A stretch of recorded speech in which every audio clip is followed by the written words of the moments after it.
HD सच्ची कहानियों पर आप सभी का स्वागत है। लोग कहते हैं मैं गरीब हूँ, किराए के मकान में भी रहकर लोग खुश नहीं होते। कहते हैं कि हम गरीब हैं, हमें अपना मकान चाहिए। मेरी नज़र में गरीब वो नहीं होता जो काम करके 2 वक्त की रोटी खा ले। किराए के मकान में ही सही, सर छुपाने के लिए छत है। मैंने आजकल यूट्यूब के कमेंट में कई लोगों को देखा है, वे कमेंट करते हैं हम बहुत गरीब हैं, हमें मदद की ज़रूरत है। आप कैसे गरीब हैं कि आपके पास मोबाइल है और नेट है और आप कमेंट कर पा रहे हैं? इसका मतलब आप बिल्कुल भी गरीब नहीं हैं, क्योंकि 20 से 25 हज़ार रुपये के नीचे कोई मोबाइल नहीं आता, ऊपर से रिचार्ज अलग से। इसका मतलब आप बिल्कुल भी गरीब नहीं हैं। आप खाने पीने के लिए मोहताज नहीं हैं। और कुछ घटनाएं मेरे साथ भी ऐसी ही हुआ था। जब मैं ठीक था, मैं दुनिया की वह हर चीज़ खरीद सकता था। मेरी नज़र में असली गरीब वह होता है जो अपने पाँव से आँख से लाचार हो, किसी की मदद का मोहताज हो। एक बहुत ही परेशानी की बात है, इस पर मेरी पत्नी की हरकतें मुझे बहुत शक करने पर मजबूर कर रही थी। मैंने बड़ी बेबसी से अपने आधा पैरालाइज मुर्दा शरीर को देखा था, जो चलने फिरने के काबिल नहीं थी। बड़ी मुश्किल से व्हील चेयर को अपने बेड के पास किया और अपने हाथों से बेजान मुर्दा टांगों को बेड से नीचे किया और व्हील चेयर पर बैठ गया। ये सब करते हुए मैं बिल्कुल पसीने में नहा गया था। मैं बुरी तरह से हाँफ कर रह गया था। रात के पहर सामने वाले कमरे से मेरी पत्नी की आने वाली आवाज़ों ने मेरे होश उड़ा दिए और वे रोज मुझे दवाइयाँ खिलाकर मेरे कमरे से निकलकर सामने के कमरे में जाकर दरवाज़ा बंद कर लेती थी। रात के सन्नाटे में मुझे अपनी पत्नी की अजीबोगरीब आवाज़ आती थी, जिसे सुनकर मेरा कलेजा फटने लगता था। रात भर मैं आराम से सो नहीं पाता था। फिर वह दरवाज़ा सुबह ही खुला करता था।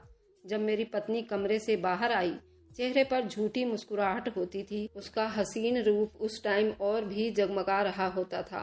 उसके गीले बाल देखकर मेरी जान निकलने लगती थी।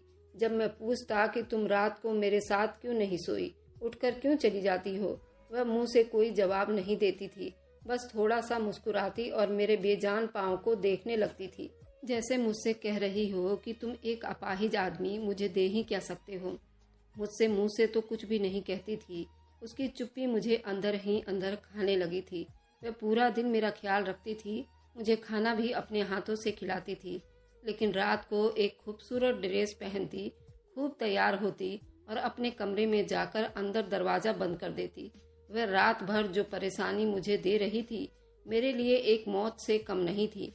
एक बार मैंने खाना खाते हुए उसका हाथ पकड़ लिया और उससे कहने लगा, मीना, तुम रात को मेरे पास ही रहोगी, मुझे छोड़कर कहीं नहीं जाओगी। तुम जानती हो कि मैं तुमसे कितना प्यार करता हूँ। बहुत जल्दी मैं अपने पैरों पर खड़ा हो जाऊंगा, चलने लगूंगा।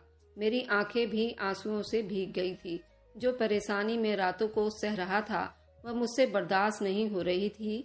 मैं क्या, कोई भी आदमी ये सब बर्दाश्त नहीं कर सकता था। उसने झटके से अपना हाथ मेरे हाथ से छुड़ाया था, फिर खाना उठाकर मेरे पास से ले गई। मैं व्हील चेयर चलाता हुआ कमरे से बाहर निकल गया। वह किचन में थी, खाने के बर्तन धो रही थी। मैं उसके पीछे गया। मैंने कहा, डॉक्टर ने कहा है कि मैं बहुत जल्दी ही ठीक हो जाऊंगा और चलने फिरने लग जाऊंगा, फिर हम दोनों दोबारा से। मेरी इस बात पर एक कांच का गिलास जोर से मीना ने जमीन पर पटका था। फिर गुस्से से मेरे व्हीलचेयर पकड़े और मुझे गैलरी में ले आई और फ्लैट के ऊपर 8वीं मंजिल से नीचे देखते हुए भी मुझे डर सा महसूस होता था। कहने लगी, मुझे तुम यूं मोहताज ही अच्छे लगते हो, समझे? अगर तुमने अपने ठीक होने की बात की तो यहाँ से नीचे फेंक दूंगी। भगवान करे तुम कभी ठीक ना हो, वैसे ही रहो, बेबस और मोहताज। वो बड़े गुस्से से मुझसे कह रही थी। छत की दीवारें ज्यादा ऊंची नहीं थी। जिस तरह वो मुझे आगे कर चुकी थी, नीचे का मंजर साफ दिखाई दे रहा था और मेरी जान ही निकलने वाली थी। उसकी आंखें उस वक्त न जाने किस गुस्से से बिल्कुल लाल दिखाई दे रही थी और वे गुस्से से लंबे लंबे सांस भर रही थी। फिर मेरी व्हीलचेयर पीछे कर दी, मुझे मेरे कमरे में ले आई, मुझे बेड पर सहारा देकर लिटा दिया और दवाइयाँ खिलाकर मेरे कमरे का दरवाज़ा पूरा खोलकर सामने कमरे में चली गई। जोर से मेरे कमरे के दरवाजे को बंद कर दिया। जिस कमरे में वह रहने लगी थी, उसका एक दरवाज़ा बाहर की तरफ भी खुलता था। जिस तरह की आवाज़ें उसके कमरे से आती थी, वह सुनकर मैं पल पल मौत का मजा चख रहा था। मुझे अपने बेजान टांगों पर भी बहुत गुस्सा आने लगा था। मैं बेबसी में अपने टांगों पर मुक्के मारना शुरू कर दिया था। अगर मैं ठीक होता तो अपनी पत्नी को इस हरकत के लिए जान से मार डालता। उस आदमी को जिसके साथ मेरी पत्नी हंस हंस कर बातें कर रही थी, उस बंद कमरे में न जाने क्या क्या कर रही थी, लेकिन मैं बेबस और मजबूर था। इस बार मैंने ठान लिया कि आज उस आदमी को छोड़ूंगा नहीं। इसलिए बड़ी मुश्किल से मैं व्हील चेयर पर बैठा और साइड टेबल के दराज से अपनी पुरानी बंदूक निकालकर कमरे से बाहर निकल आया। सामने के कमरे से अभी भी हंसने और बातें करने की आवाजें आ रही थी। मैंने कमरे के अंदर झांक कर देखा। जो मंजर मैंने देखा, मेरे होश उड़ गए थे। मैंने गुस्से से दरवाजा पीटना शुरू कर दिया। जैसे ही दरवाजा खुला, सामने खड़े आदमी को देखकर मेरे होश उड़ गए थे। मेरे हाथ में से वे पिस्टल नीचे गिर चुकी थी, क्योंकि मेरे सामने मेरा ही। अब सुनिए मेरी कहानी, मेरी जुबानी। वे अपना होश उड़ा देने वाली खूबसूरती लेकर मेरे सामने बैठी थी, मुझे उलझी हुई नजरों से देख रही थी। ने अपने मुंह से सिगरेट का एक लंबा सा सांस कसकर धुआं उड़ाते हुए कहा कि मीना, मेरी तरफ से कोई जोर जबरदस्ती नहीं है। आप अपने फैसले पर आजाद हैं।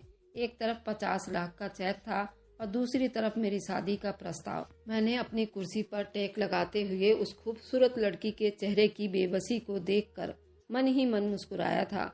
उसकी नजरें कभी 50 लाख के चेक पर जा रही थी और कभी मेरी तरफ। उस वक्त उसको जरूरत थी तो सिर्फ शादी के प्रस्ताव की। औरत अगर हसीन हो और उस पर बेबस और मजबूर भी हो तो उसकी बेबसी से खेलने में और भी ज्यादा मजा आता है। इसलिए मैं जिस तरह मीना के बेबसी से मजा लूट सकता था, उसकी आंखों में झिलमिलाता हुआ आंसू मेरे अंदर के जज्बातों को बहुत ताकत दे रही थी। एक खुददार लड़की के लिए शायद ये फैसला करना बहुत मुश्किल था। जिसे मैंने मीना को घिरा हुआ देखा था, उसकी माँ उस वक्त अस्पताल के आईसीयू में जिंदगी और मौत के जंग की लड़ाई कर रही थी। वह मुरझाई आंखों में आंसू लिए मेरे सामने बेबस बैठी थी। उस वक्त उसकी रुई रुई गुलाबी आंखें मेरा चैन चुरा रही थी।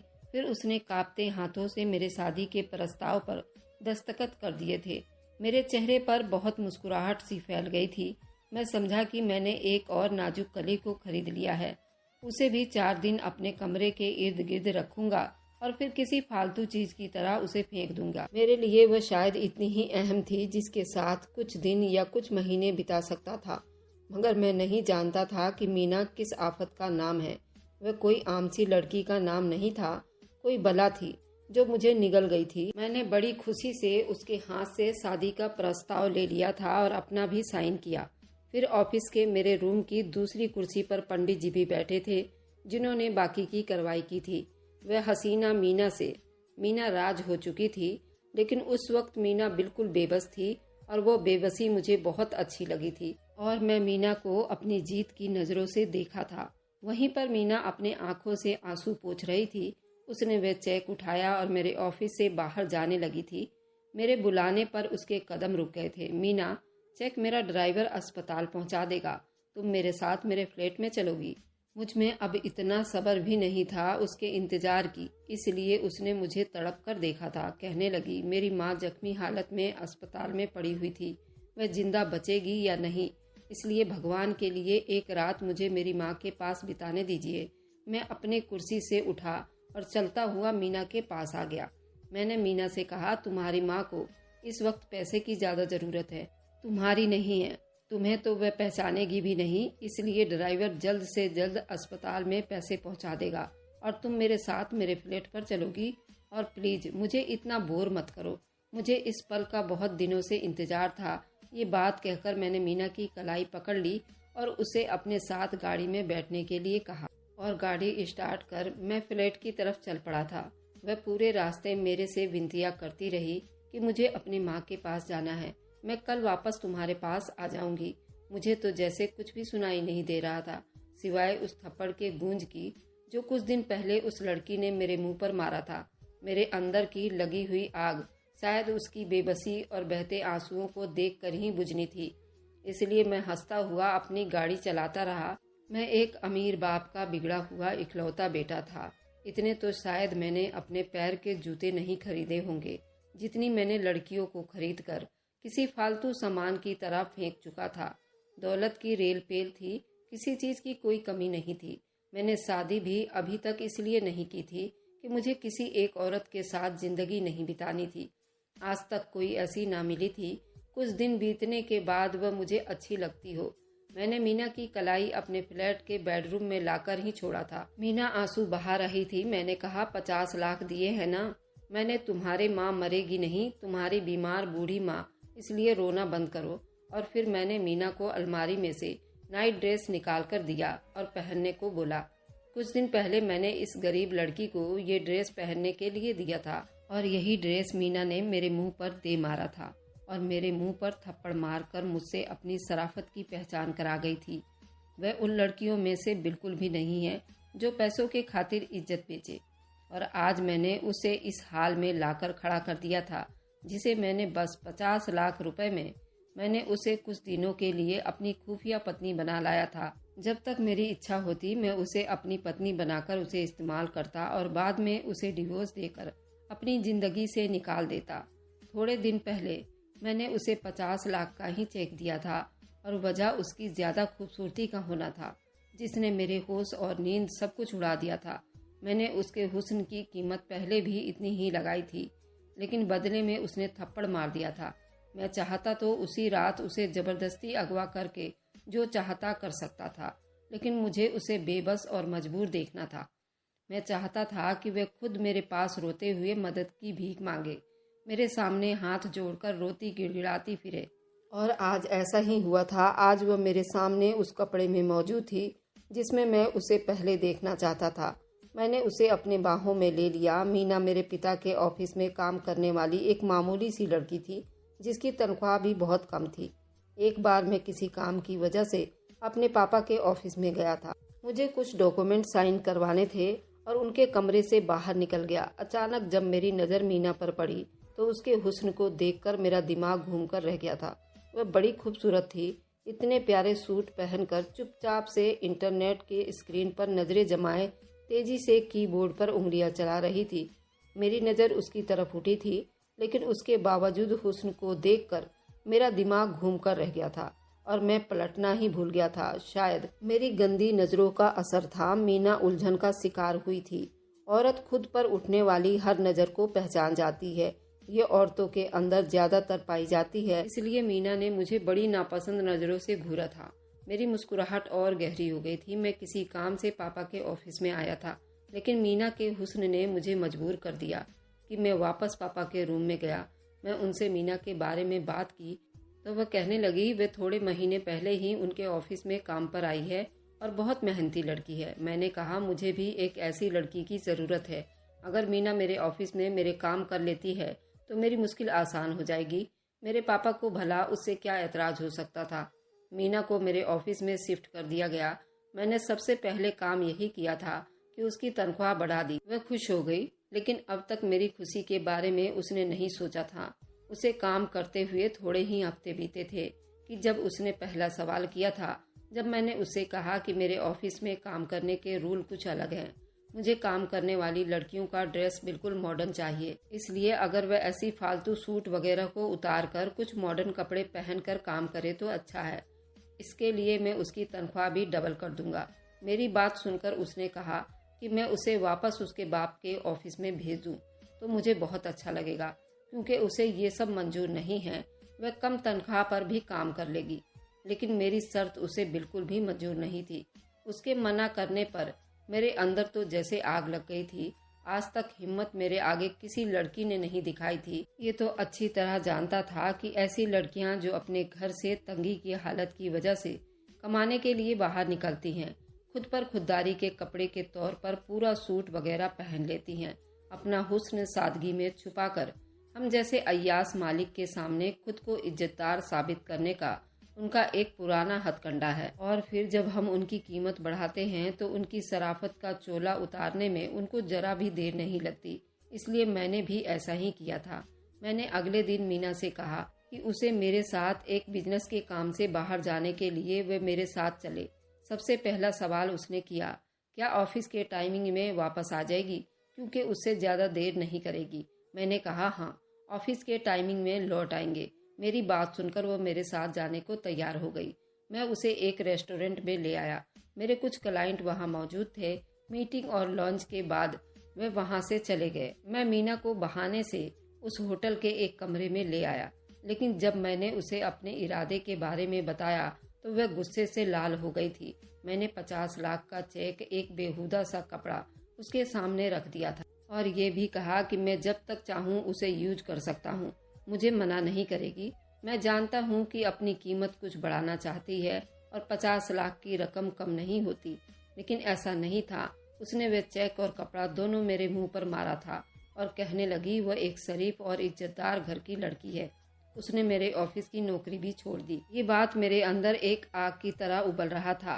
आदमी से कहाँ बर्दाश्त थी, इसलिए सबसे पहले मैंने अपने बाप से मीना की बुराई की और कहा वह भी उसे नौकरी पर न रखें। मेरे बाप ने मेरी बात मान ली और मीना को दोबारा नौकरी पर नहीं रखा। उसके बाद उसकी माँ की एक्सीडेंट करवा दिया, उसे जिंदगी और मौत के दोराहे तक लाकर पहुंचा दिया। अब जब वो मेरे पास मदद के लिए आई तो मैंने उसे साफ साफ कह दिया, मिस मीना, अगर आप चाहती हैं कि मैं आपकी कुछ मदद करूं तो अपनी शराफत और खानदानी चोलों को मेरे सामने उतार कर रख दीजिए। कहने लगी, तुम्हारे शर्त मुझे मंजूर है, लेकिन वो मुझसे शादी करेगी, बेशक उसे एक रात के बाद ही क्यों ना छोड़ दूं, लेकिन वह बिना शादी के मेरे साथ कभी नहीं रह पाएगी। उसकी बात मेरे लिए एक एडवेंचर थी। मैं उसकी बात पर एक कमीनी सी हंसी हंसने लगा। पंडित जी को अपने ऑफिस में बुलाया। फिलहाल मेरी शादी के लिए मीना तैयार थी, लेकिन मेरे नज़दीक उसकी कोई अहमियत नहीं थी। वह मेरे लिए सिर्फ थोड़े दिनों की रंगरलियों का सामान थी। आज वह लड़की पूरी मजबूर थी, लेकिन मुझे कहाँ किसी बात की परवाह थी। मुझे लगा बस थोड़े दिनों की नफरत है, जैसे ही मीना के हुस्न का असर मेरे सर से उतरेगी मैं मीना के हाथ में डिवोर्स का पेपर पकड़ा दूंगा, उसे चलता करूंगा। लेकिन वह किसी नशे की तरह थी, मेरे अंदर उतरने लगी थी। हर बार मुझे वह पहले से ज्यादा खूबसूरत लगने लगती थी, इतनी कि मैं कई घंटे बस उसे देखता रहता था, जबकि मुझे आज तक मीना से बदले में मोहब्बत नहीं मिली थी। उसकी आंखों में मेरे लिए सिर्फ नफरत थी और वह नफरत रोज ही बढ़ता जा रहा था। जितना मैं उसकी संगत में रहता इतनी ही वो मुझे अच्छी लगने लगी थी। उसका उदास चेहरा भी मुझे बहुत लुभाने लगा था। एक बार वह बीमार हो गई, तब मेरी जान पर बनाई थी। उस टाइम मुझ पर एक जुनून सा सवार हो गया था। मुझे मीना से मोहब्बत हो गई थी। उसकी तकलीफ मुझसे बर्दाश्त नहीं होती थी। मैं रात भर उसके खातिर जागता रहा, उसका ख्याल रखता रहा। थोड़े दिन में वह ठीक हो गई थी। 8-9 महीने के बजाय वे 2 साल बीत चुके थे, लेकिन अब भी वह मेरे शादीशुदा जिंदगी में थी। एक बार उसने मुझसे खुद ही पूछ लिया कि मैं उसे कब डिवोर्स दूंगा, क्योंकि मैं उसे पहले ही बता चुका था मैं उसके साथ सिर्फ थोड़े दिन या 1 महीना रह लूंगा। लेकिन अब मेरा इरादा बदल चुका था। मैं चाहता था पूरी जिंदगी ही मेरे साथ रहे।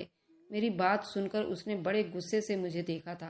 कहने लगी, मुझे तुम्हारे साथ जिंदगी नहीं बितानी राज, मुझे हर कीमत पर तुमसे डिवोर्स चाहिए। आपने खुद ही कहा था मुझे छोड़ देंगे। वे फूट फूट कर रोते हुए कह रही थी। मैंने कहा, मीना, ये मेरे लिए मुमकिन नहीं है। मैं पता नहीं कब से तुमसे दिल लगी करते करते तुमसे हकीकत में दिल लगा बैठा हूँ, इसलिए तुम्हें छोड़कर नहीं जा सकता।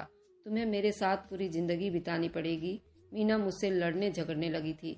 कहने लगी, मैं उसे छोड़ दूं। उसकी हालत दीवानों जैसी होने लगी थी। वह मेरा गिरेबान पकड़कर बुरी तरह झकझोर कर कह रही थी, मैं उसे छोड़ दूं।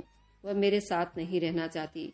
मैं बहुत चाहा कि उसे समझाऊं, लेकिन वह समझ नहीं पा रही थी। मजबूरन मुझे उससे थप्पड़ मारना पड़ा। मैंने कहा, आज के बाद मुझसे ये बात मत करना, तुम यूं ही मेरे साथ रहोगी, समझी? मैं ये कहकर ऑफिस के लिए घर से निकल गया। उस दिन मैं बड़ी टेंशन में था और गाड़ी बहुत तेज चला रहा था।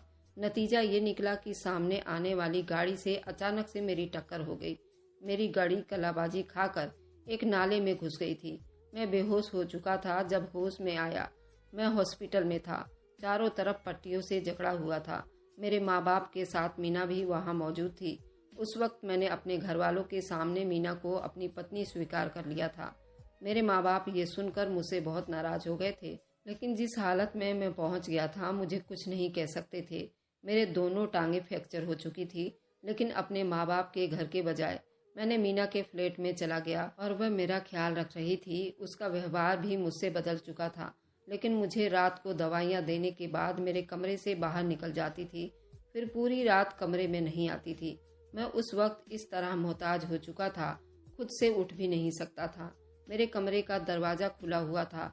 वह सामने कमरे में थी, लेकिन उस कमरे का दरवाज़ा बंद था। रात के सन्नाटे में मुझे सामने के कमरे से बातें करने की आवाज़ें आ रही थी। इस वक्त कौन था जो कमरे में मीना के साथ मौजूद था?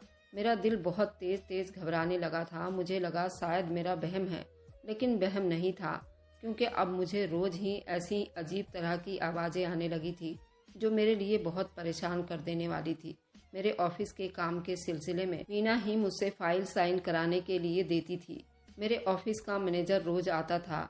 जो भी जरूरी काम होता मैं उसे घर पर ही डिस्कस करता था, फिर चला जाता था। वह काफ़ी जिम्मेदार और शरीफ लड़का भी था, अपने काम से काम ही रखता था।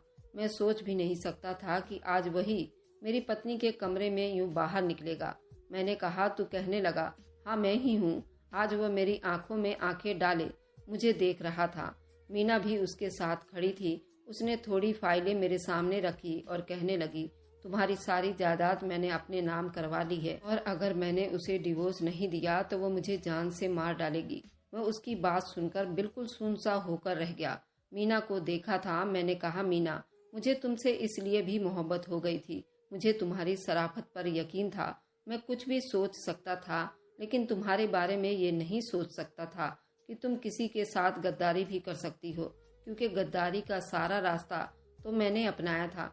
बदले में तुम्हें लाखों देने चाहे थे, लेकिन तुमने अपनी शराफत को अहमियत दी थी। तो फिर आज मुझे अपनी जायदाद छिन जाने का बिल्कुल भी अफसोस नहीं, बस तुम्हारे बदल जाने का दुख है। अच्छा रहेगा कि तुम मेरी जान ही ले लो। तुम्हें डिवोर्स नहीं दे सकता। मैं जमीन पर गिरी बंदूक हाथ में ले ली और कांपते हाथों को मीना को थमाने लगा और रोने लगा था। तभी वो मैनेजर कहने लगा कि मीना मेरी बहन है। मैं अरब में नौकरी करने गया था, लेकिन वहाँ किसी ने मुझे झूठे इल्जाम में जेल में भिजवा दिया था। लेकिन जब मैं वहाँ से छूटकर वापस आया तो मीना की बातों ने मुझे बहुत तकलीफ दी थी। तुमने मेरे माँ के साथ जो भी किया था, मैंने और मीना ने उसका बदला लेना चाहा था। इसलिए मैंने तुम्हारे ऑफिस में नौकरी की, तुम्हारा भरोसा भी जीता और फिर तुम्हारा एक्सीडेंट भी करवाया। उसके बाद तुम्हें तकलीफ देने के लिए ये सब ड्रामा किया था। ये सब सुनकर मैं खुद शर्मिंदा होकर रह गया था। मैंने मीना से अपने किए व्यवहार की माफ़ी मांगी थी। औरत मर्द से कहीं ज़्यादा दयालु होती है। उसने मुझे माफ़ कर दिया था और मैंने अपनी ज़िंदगी में ईमानदारी से आगे बढ़ने लगा था। काफ़ी दिन लगे, मीना ने मुझे माफ़ कर दिया और मीना से मेरा एक बच्चा भी हुआ। अगर आपको आज की कहानी पसंद आई है तो वीडियो को ज़रूर लाइक कीजिएगा और अपने दोस्तों के साथ शेयर भी कीजिएगा। और हाँ, अगर आपने अभी तक हमारे चैनल को सब्सक्राइब नहीं किया है तो ज़रूर सब्सक्राइब कर लें। मिलते हैं हम अपनी कल की एक नई दिलचस्प कहानी के साथ। मुझ पर सदा अपना प्यार और स्नेह बनाए रखें। सभी को मेरा प्यार भरा नमस्कार दोस्तों।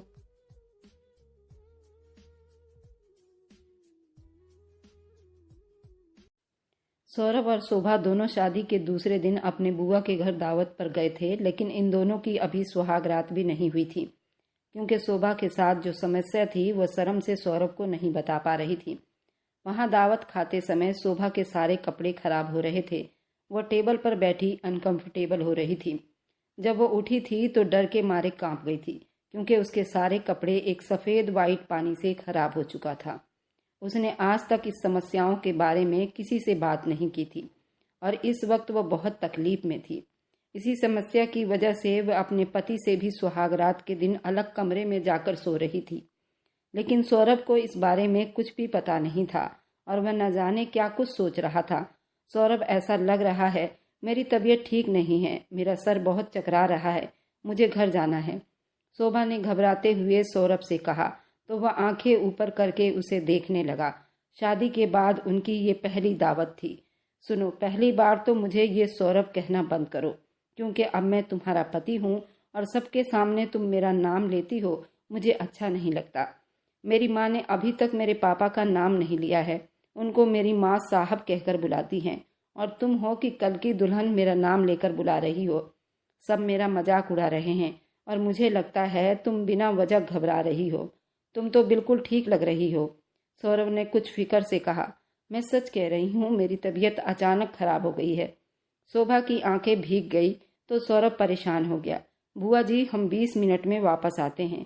वह शोभा को लेकर गाड़ी में बैठ गया ताकि विश्वास दिला सके कि वह ठीक है। उसे देखकर अंदाजा हुआ कि शायद उसे पीरियड्स की समस्या है, जिसकी वजह से वो बहुत शर्मिंदा और बहुत घबरा रही है।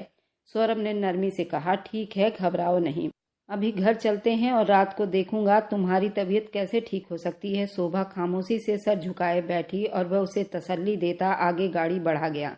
चेहरे पर एक मुस्कुराहट सजाए वह थकी नजरों से आसपास बैठी हुई लड़कियों को देख रही थी, जो काफी देर से उसके बेड पर फैलकर बैठी हुई थी।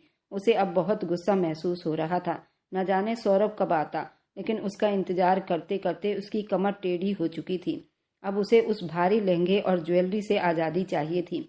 जब उसने बड़ी बेताबी से नजरें घुमाकर आसपास देखा तो सामने बैठी लड़कियों में से एक लड़की उसकी बेचैनी को जानते हुए मुस्कुराकर उसे देखने लगी। लगता है भाभी को ज्यादा ही बेचैनी हो रही है। सौरभ भाई का इंतजार इतनी बेताबी से हो रहा है तो न जाने रात कैसे बीतने वाली है, उसने कहा था। और शोभा का दिल धड़क उठा था। अभी तक तो उसने सौरभ से मुलाकात भी नहीं की थी और न ही उसके बारे में कुछ जानती थी। उसके चेहरे पर फैली हुई उस डर को देखकर करीब बैठी हुई आकृति ने नरमी से उसका हाथ दबाया। उनकी बातों को दिल पर मत लो, सौरभ भाई इतने भी जालिम नहीं। आप उनसे इतना क्यों डर रही हो? आकृति उसकी परेशानी को समझ रही थी। पति जितना भी शरीफ हो जाए, आज की रात तो वो किसी कीमत पर भी नहीं छोड़ता। इससे पहले कि आज की रात के बारे में उसके दिमाग में डर का जहर फैल जाए, उसे और ज्यादा डरा देती। जब कमरे के दरवाजे पर होने वाली हल्की सी आहट ने सबने दरवाजे की तरफ ध्यान दिया था और सौरभ के आने पर उसके तरफ ध्यान दिया था। वे चारों लड़कियां सौरभ की कजन थी। उसके सामने खड़ी अब अपनी नेग मांग रही थी। कब से आपका इंतजार कर रहे हैं, पहले हमारा नेग निकालिए, आपको भाभी के पास जाने की परमिशन नहीं है। सौरभ ने मुस्कुराते हुए उन्हें पैसे दिए। उन सबकी हथेलियों पर पैसे रखकर, बस अब इससे ज्यादा नहीं, वरना मेरी दुल्हन तुम लोगों के बारे में क्या सोचेगी, वह उनको कहता मुस्कुराया था। शोभा उसके इस तरह मुस्कुराहट को देखकर नजरें झुका गई थी। इसमें कोई शक नहीं था, वह बहुत ज्यादा खूबसूरत थी। उसे जो कोई भी देखता तो देखता ही रह जाता। और शोभा के सामने जो मर्द खड़ा था वह भी बहुत ज्यादा हैंडसम था। उसने कभी नहीं सोचा था कि इतना खूबसूरत आदमी उसके किस्मत में लिख दिया जाएगा। उसकी दादी कहती थी कि इसकी किस्मत बहुत अच्छी है, उसे सौरभ जैसा पति मिल गया है। लेकिन अब दिल की धड़कनें अपने चरम सीमा पार कर रही थी। कुछ दोस्तों ने उसे इस तरह डरा दिया था और जब यहाँ पर आई तो रही सही कसर उन लड़कियों ने पूरी कर दी थी। कुछ उसके बिगड़े हुए समस्या जो उसे तकलीफ से परेशान कर रहे थे, उन सब के कमरे से जाने के बाद सौरभ ने दरवाजे को लॉक किया और धीरे धीरे कदम उठाकर उसके पास आकर बैठ गया। शादी से पहले वह 2 बार उनके घर गया था, लेकिन शोभा ने उससे ज्यादा बातचीत नहीं की थी। उस वक्त भी दिल की बेताबी अपने चरम सीमा पार कर गई थी। वह बार बार अपने होठों को कांपने से रोक रही थी, अपने हाथों पर आए हुए पसीने को साफ कर रही थी और उसका नर्वस होना सौरभ की आंखों से छुपा हुआ नहीं था। वह उसके पास बैठ गया, इतना पास कि उसके सांसों से निकलती गर्मी उसके फेस पर पड़ रही थी। वह भरपूर मर्द था, जवानी उस पर टूट कर बरस रही थी। जवानी के ताकत से उस नाजुक कली को अपनी मोहब्बत के जज्बातों से मसल देता और उसकी खुशबू का अपनी खुशबू से मिलाकर उसे ढेर कर देता। लेकिन न जाने क्यों वो अपनी जिंदगी के सबसे खूबसूरत पल एंजॉय नहीं कर पा रही थी और बिन वजह डर कर बैठी हुई थी। सौरभ ने हाथ बढ़ाकर नरमी से उसके ठंडे हाथों को थाम लिया और वह भी देखते हुए उसे थोड़ा दूर हो गई।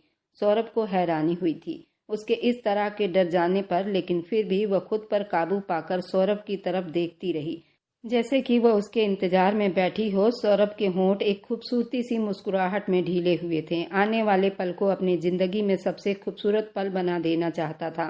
मुझे अंदाजा नहीं था कि मेरी माँ की पसंद इतनी खूबसूरत होगी, वरना मैं कब का सारे इच्छाओं को उनके नाम कर देता। वो मेरी हर खुशी को इस कदर हसीन बना देती।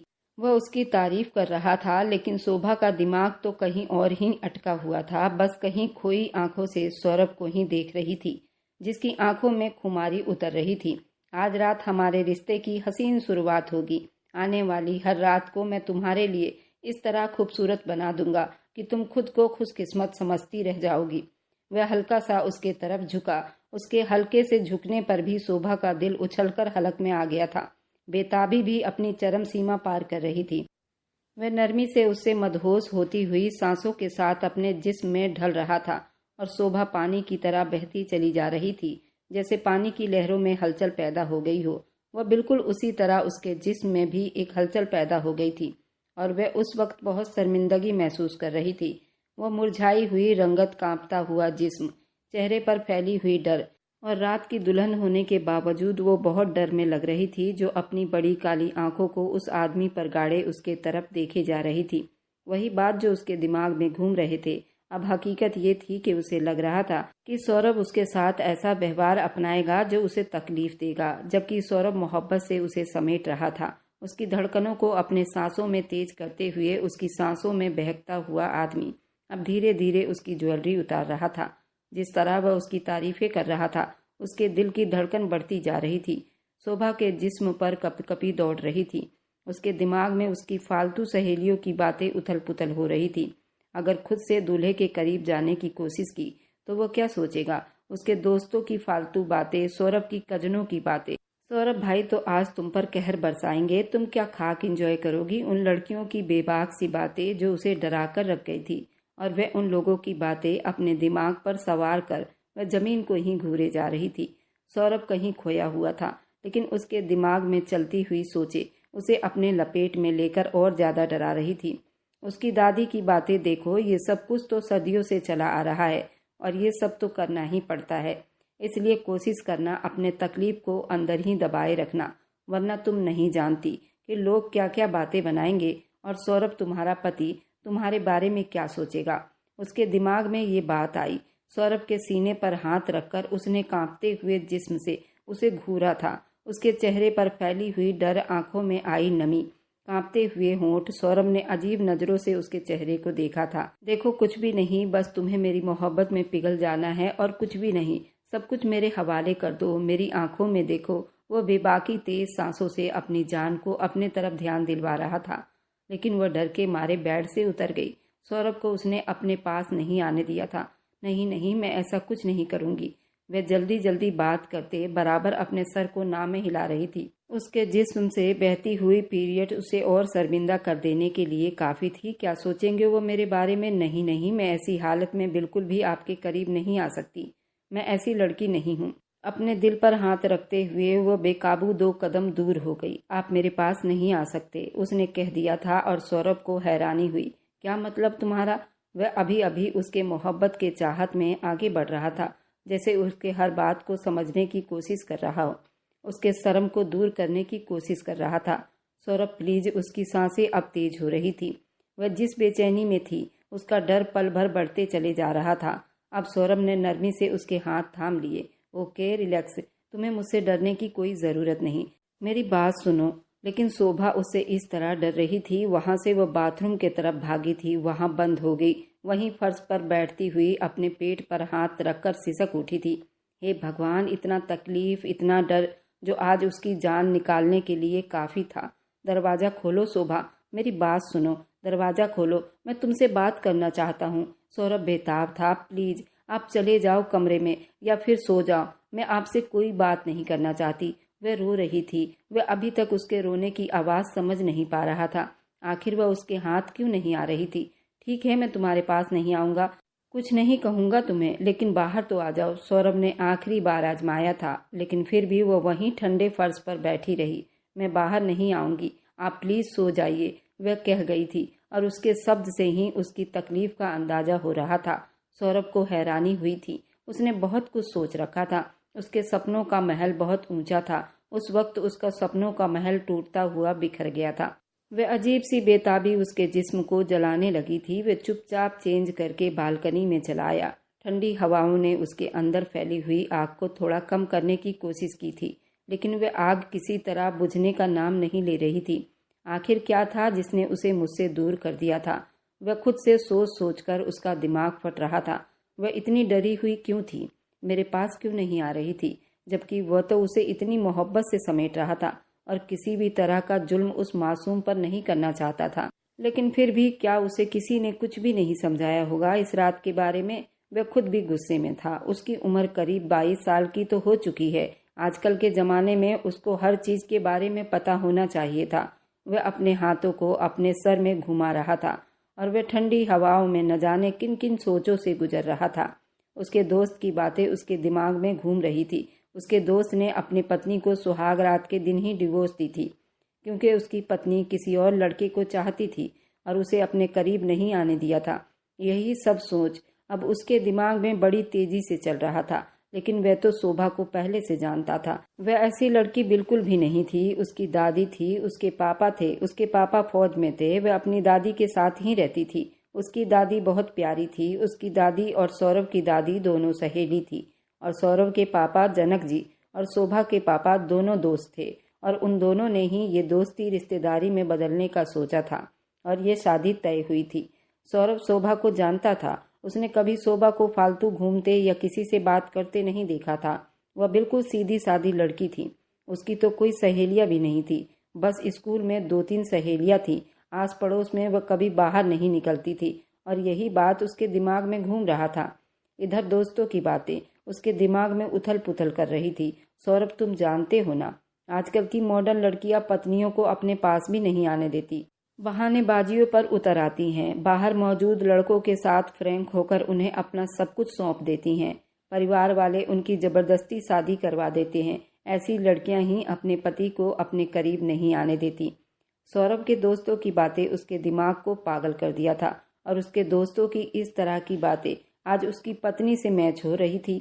शायद इसी गुस्से में जाकर उसके दोस्त ने अपनी पत्नी को डिवोर्स दिया होगा, क्योंकि वह जिस तरह रिएक्ट कर रही थी। उसके दोस्तों ने लड़कियों के बारे में जो बातें बताई थी, आजकल की लड़कियां दूसरों पर अपना सब कुछ निछावर कर सकती हैं, तो अपने पति को क्यों नहीं अपना समझती। पति पर तो उनका पूरा अधिकार होना चाहिए। दोस्तों की अलग अलग बातों ने उसका दिमाग बुरी तरह सुन कर दिया था।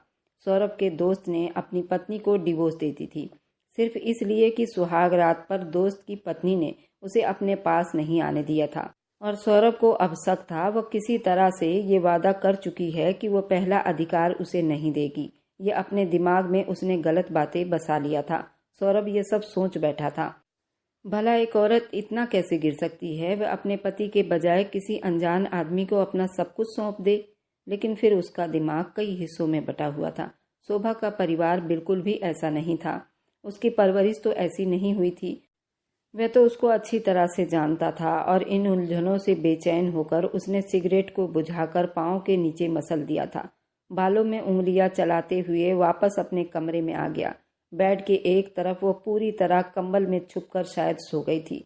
सर से पैर तक उसने खुद को कंबल में छुपा रखा था, और उस पर एक नज़र डालकर वह बेड के दूसरे तरफ आकर लेट गया था। उसकी इज्जत इतनी कीमती थी कि वो किसी भी लड़की से दोबारा इस चीज़ के लिए राजी नहीं कर सकता था, उसे अपने करीब नहीं कर सकता था। वह इतना हैंडसम और अमीर आदमी था। उससे तो न जाने कितनी लड़कियां शादी करना चाहती थी और उस पर मरी जा रही थी। उसके दोस्तों ने उसे कितनी बार ऑफर दी थी, लेकिन वह हमेशा उन सब से दूर रहता था, सिर्फ इसलिए कि वो ये हक अपनी पत्नी को ही देगा जो उसकी हकदार होगी। उसके अलावा वो किसी को नहीं देगा। लेकिन उस वक्त अपनी पत्नी का इस तरह का रिएक्ट करना उसे बहुत तकलीफ दे रहा था। अलग अलग सोचों का जाल उस पर हावी हुआ, तो नींद की लपेट ही उसे आखिरी रास्ता सूझा। और नींद जब उसे अपनी लपेट में ले लिया तो एक सुकून उसके चेहरे पर फैलता चला गया। सुबह उसके जागने से पहले ही वो कमरे से जा चुकी थी। उस वक्त वह नीचे आई जब जानकी देवी नौकरानी से कहकर नाश्ता बनवा रही थी अपने और जनक साहब के लिए। उसे देखकर वह नरमी से मुस्कुराते हुए उसकी तरफ बढ़ी।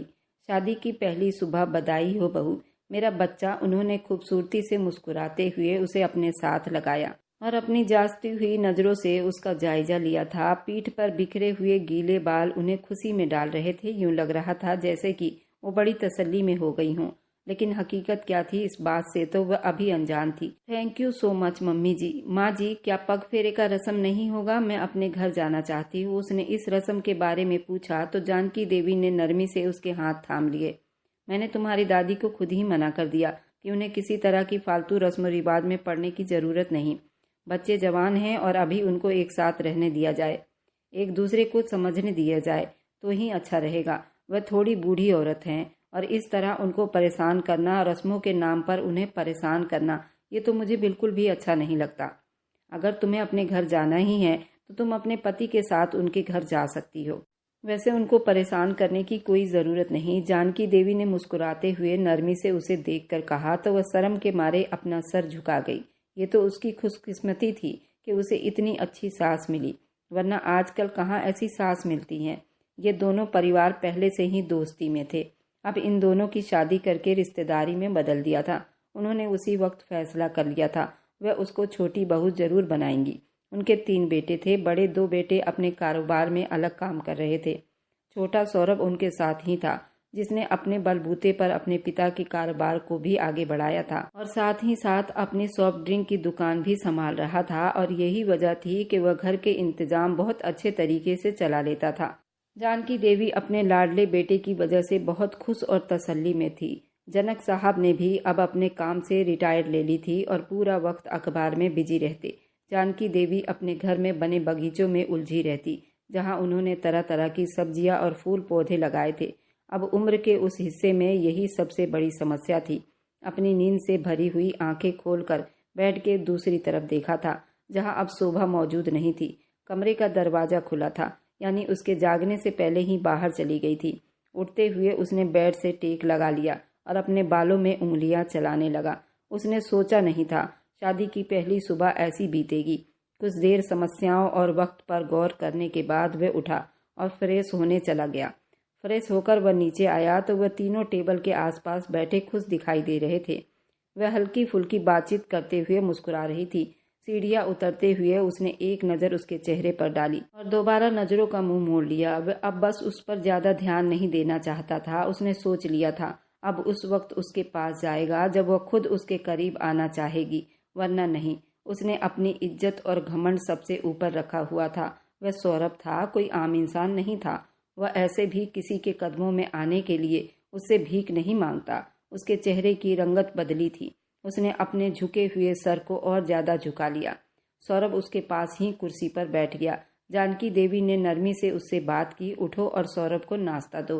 वह चाहती थी वह उससे बातचीत करे और अपने अंदर के डर और झिझक शर्म को खत्म कर दे। न जाने उन्हें ऐसा महसूस होने लगा जैसे सौरभ के चेहरे पर वो चमक और रौनक नहीं है जो होनी चाहिए थी। उनका बेटा बहुत हंसमुख और खुशमिजाज लड़का था। वो हमेशा से हर वक्त हंसता मुस्कुराता रहता था।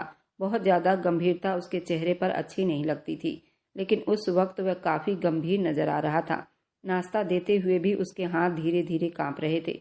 सौरभ ने एक भरपूर नजर उसके चेहरे पर डाली। उसका चेहरा बिल्कुल पीला पड़ रहा था। वह बहुत ज्यादा डर रही थी, उसमें कोई शक नहीं था। वह बहुत ज्यादा खूबसूरत थी और हल्के मेकअप ने उसे और खूबसूरत बना दिया था। ऊपर से उसके चेहरे पर फैली हुई लटों ने उसे और ज्यादा खूबसूरत बना दिया था। सौरभ ये सब कुछ समझने से परहेज कर रहा था। वह इतनी चुप, इतनी डरी हुई क्यों है, जबकि जिस डर से वह गुजर रही थी किसी को क्या मालूम था। उसे तो बहुत हंसता मुस्कुराता होना चाहिए था, लेकिन उसके बाद भी वो बहुत डरी हुई थी।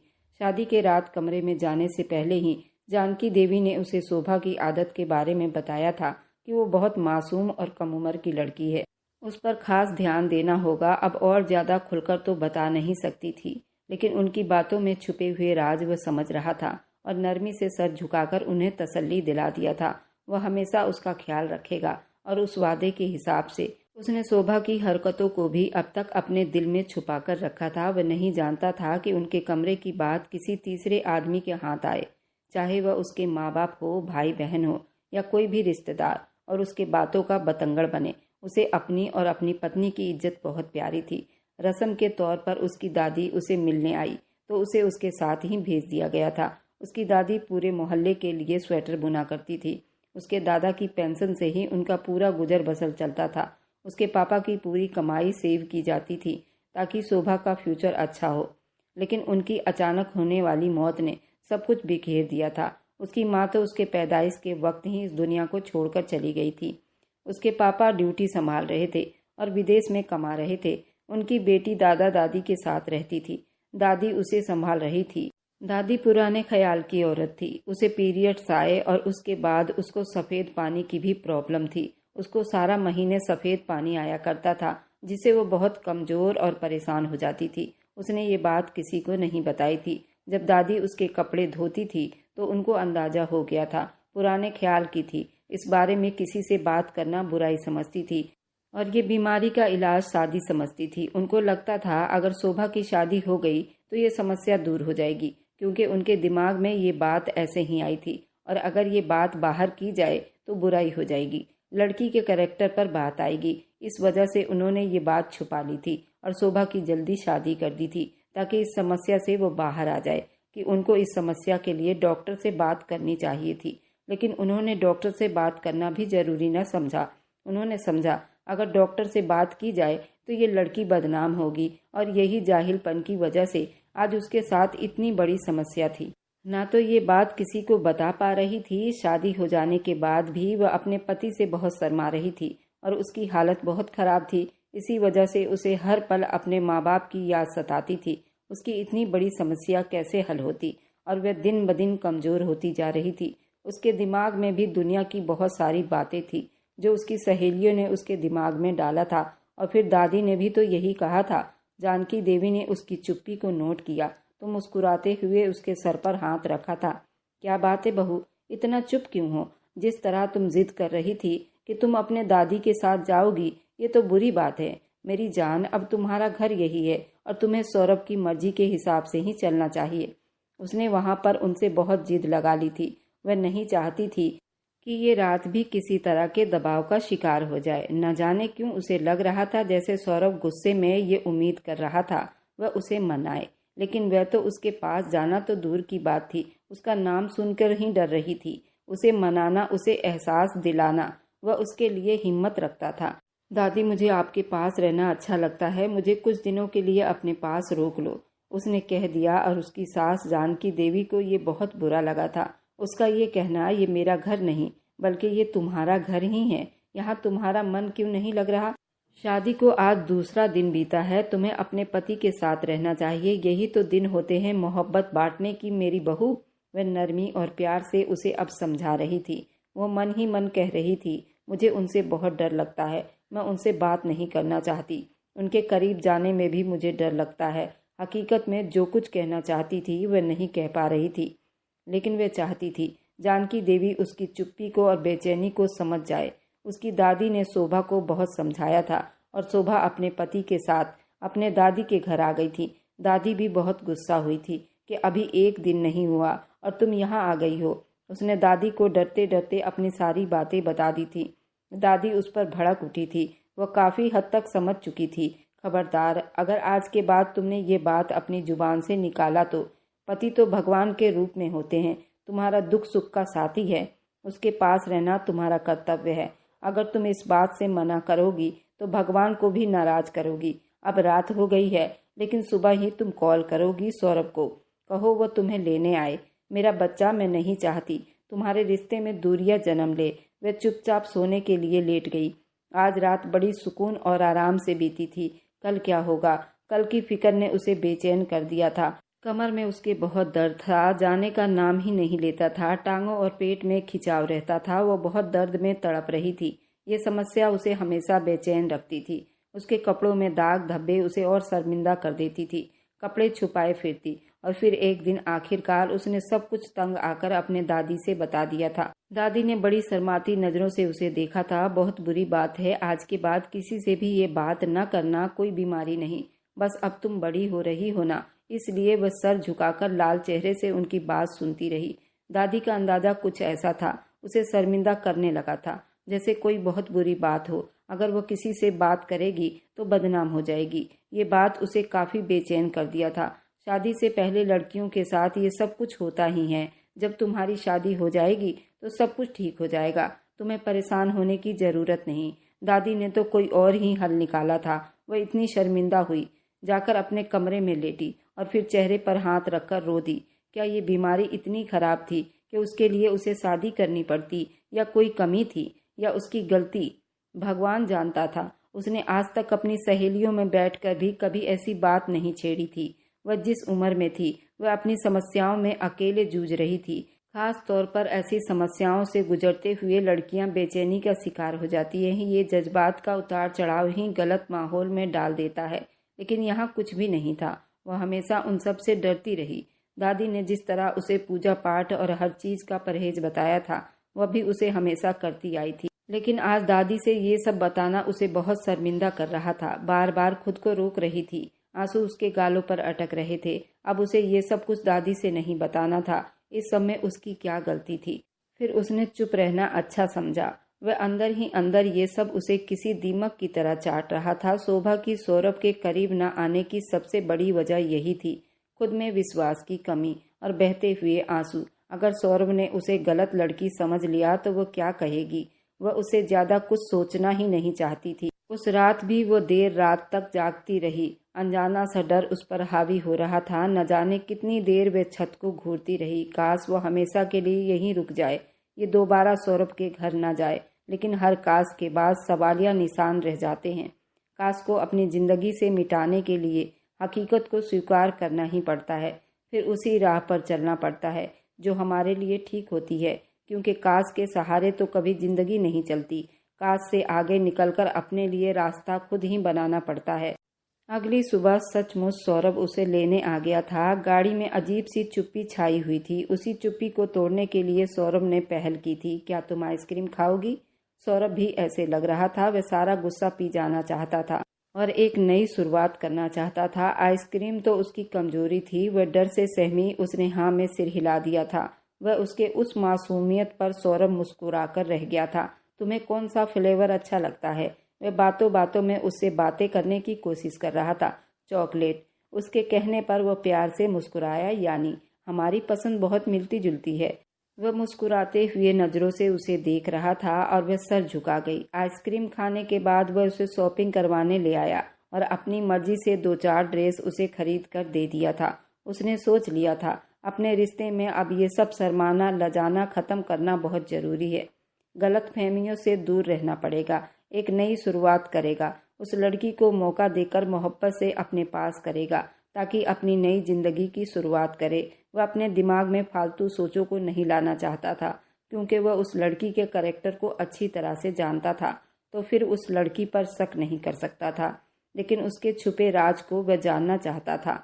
आखिर वह इतना क्यों घबराई है और इतनी कमजोर क्यों लग रही है? क्या सौरभ की मोहब्बत की शुरुआत कामयाब हो पाएगी? शोभा को अपने प्यार के लिए मना पाएगा? क्या शोभा अपना डर और शर्म सब कुछ छोड़कर उसको अपनी समस्याओं के बारे में बता पाएगी या नहीं? या फिर इन दोनों का भी डिवोर्स होगा? इसका अगला भाग बहुत दिलचस्प रहने वाला है, तो इस कहानी को मिस ना करें।